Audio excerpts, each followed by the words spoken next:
Ang binabagtas ko ngayon mga kagala ay ang kahabaan ng C. Arellano Street dito sa Malabon City na ipinangalan kay Cayetano Arellano, ang kauna-unahang naging Chief Justice ng Korte Suprema ng Pilipinas noong 1899 hanggang 1920. Maraming nagkasabi mga kagala na kung naingatan lamang ang lugar na ito, malabigan sana ang datingan ng C. Arellano Street dahil sa mga ancestral houses na dating nakahanay dito.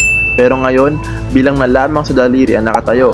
Isa na nga rito ang bahay ng mga gamot na si Dr. Raimundo, ang may-ari ng kilalang Raimundo House na dinadaan-daanan lang ng maraming sasakyan ngayon.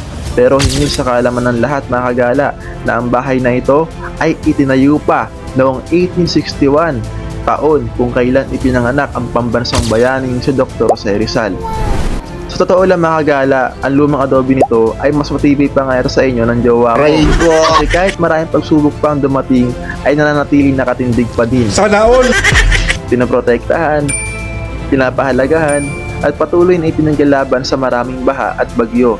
Kahit 16 na dekada na nagdaraan mga kagala, ay buhay pa din na nakaraan sa bahay na ito, sumasalamin sa kasaysayan ng bayan ng Malabon, at patuloy na iniingatan para sa mga susunod pang henerasyon. Please follow for more videos mga kagala.